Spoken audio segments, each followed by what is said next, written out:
할렐루야. 에스겔 29장 말씀 함께 나누겠습니다. 에스겔 29장은 애굽에 대한 심판, 애굽이 받을 심판에 대해서 말씀하고 있습니다. 애굽은 우리가 말씀 가운데 세상 나라다 이렇게 볼 수가 있죠. 근데 물론 결국 바벨론도 세상 나라입니다.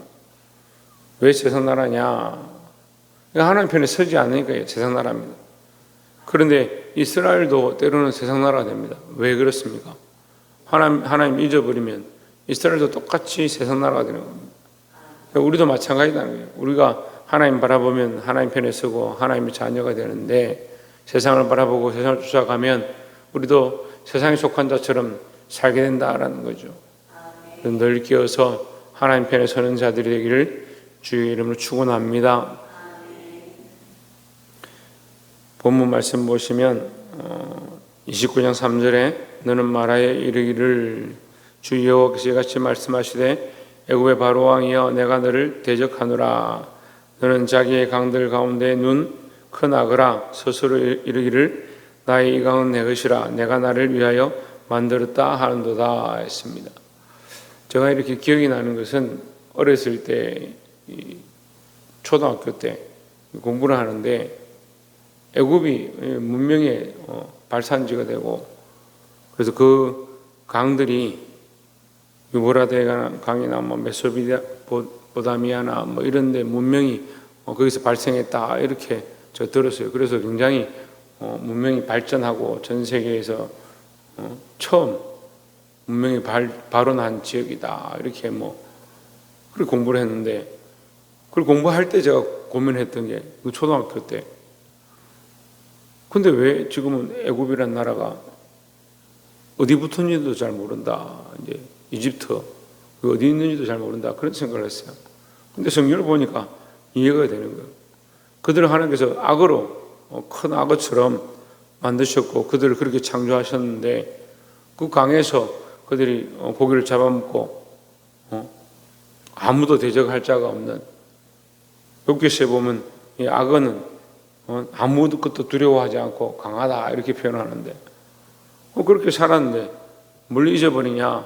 하나님이 그들을 창조하셨으면 잊어버리고 스스로 교만했다라는 거죠.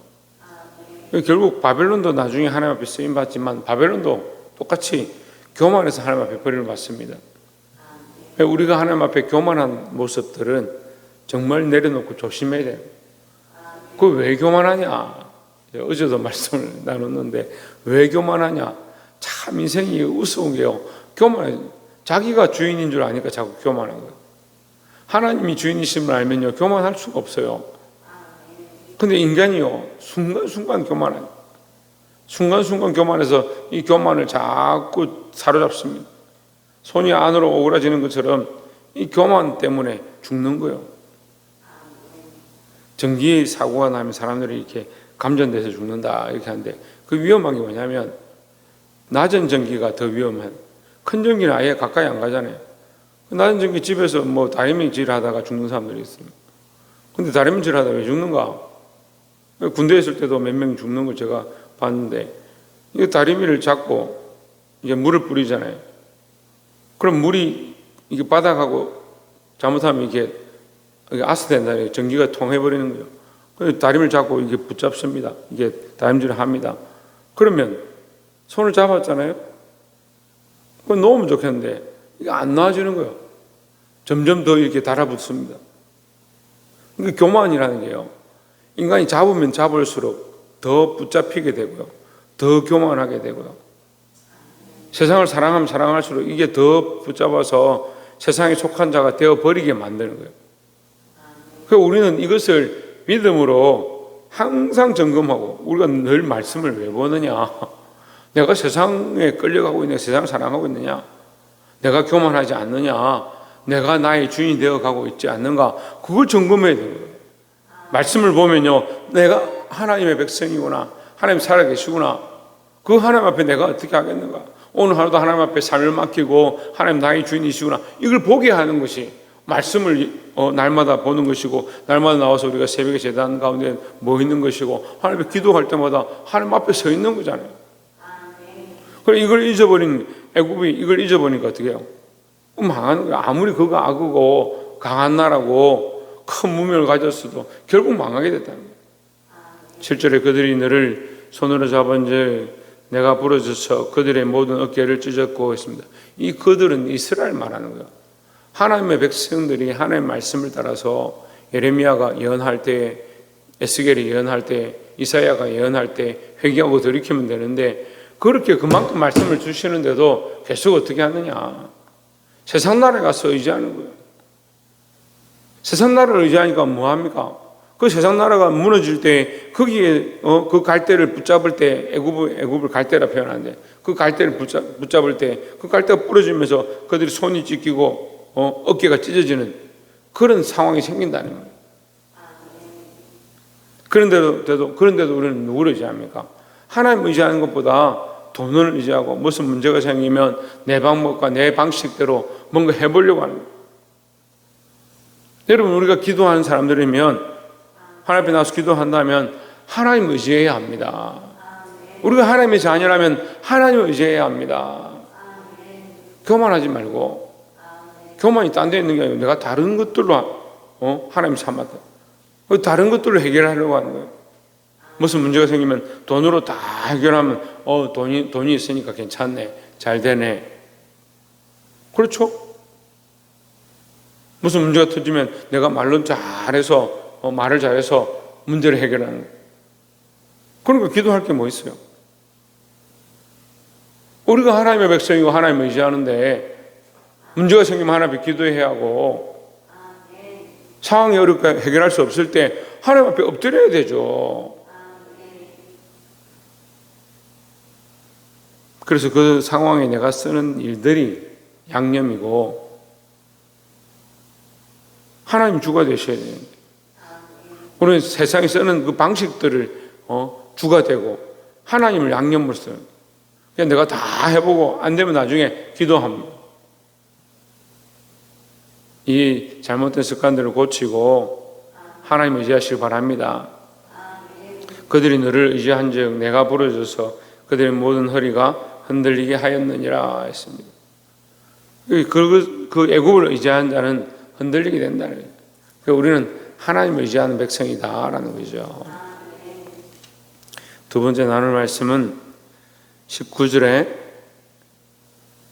19절에 그러므로 주 여호와께서 이같이 말씀하셨느니라 내가 애굽 땅을 바벨론에 느부갓네살 왕에게 넘기리니 그가 그 무리를 잡아가며 물건을 노략하며 빼앗아갈 것이라 이것이 그 군대의 보상이 되리라 했습니다.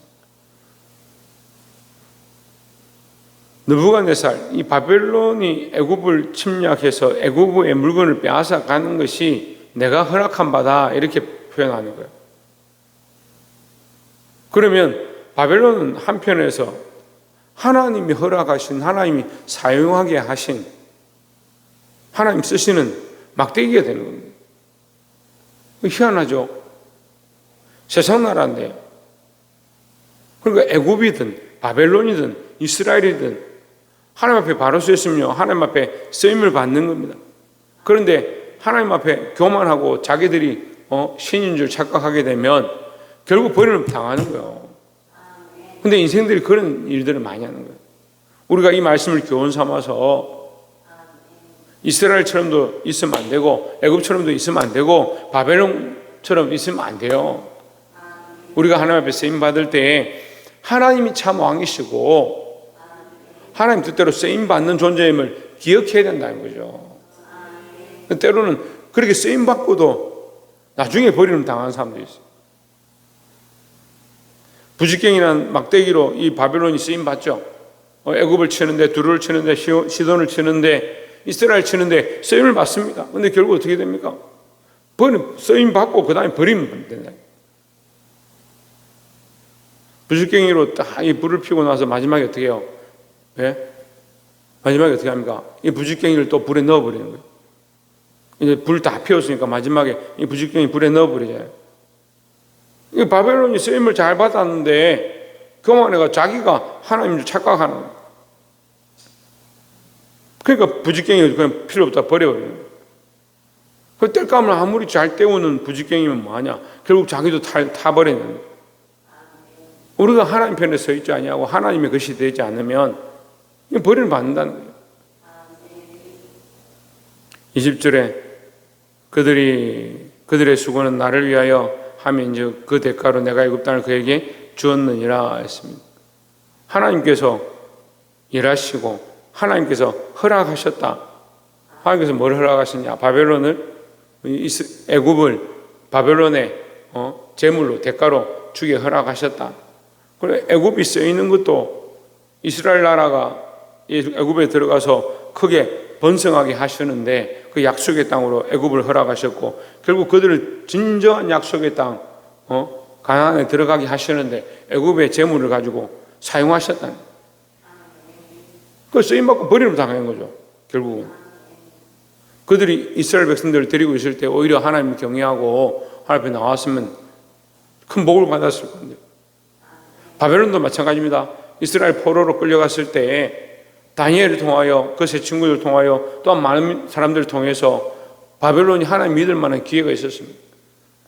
심지어는 느부갓네살이 하나님을 대적하고 교만해지니까 그가 짐승처럼 버림을 당하는, 그래서 왜 하나님 섬기지 않느냐, 하나님 음성을 듣게 하고 눈을 들어서 하나님 바라보게 할 때 다시 그의 왕위가 회복되는 그 하나님에 대한 두려움을 알게 하셨어요.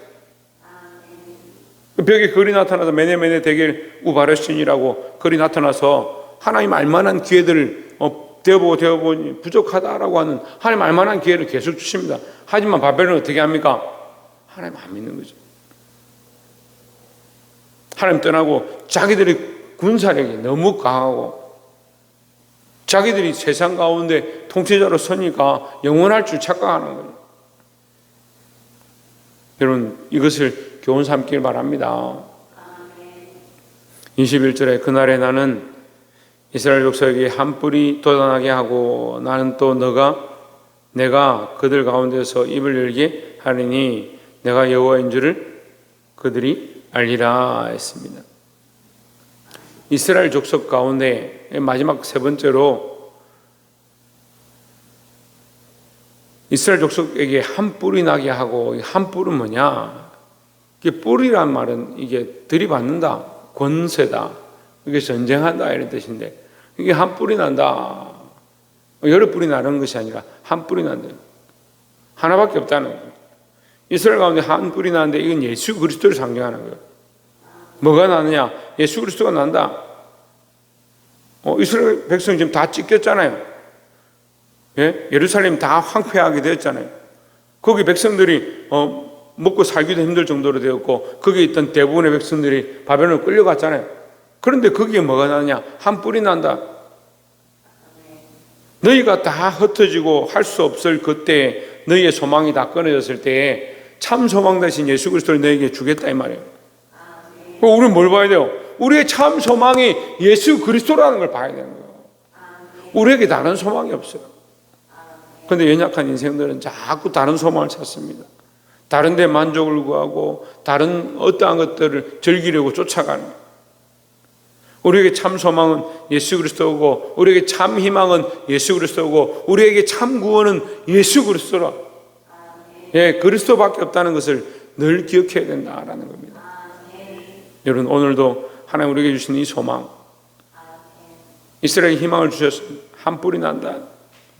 내 입을 열어서 너희가 외치게 될 것이다. 열게 될 것이다. 그 그리스도에게 소망을 두는 이스라엘처럼 우리도 또한 이 그리스도를 통한 약속, 이 소망을 붙잡고 우리 인생 가운데 승리하게 되기를 주의 이름으로 축원합니다. 기도하겠습니다.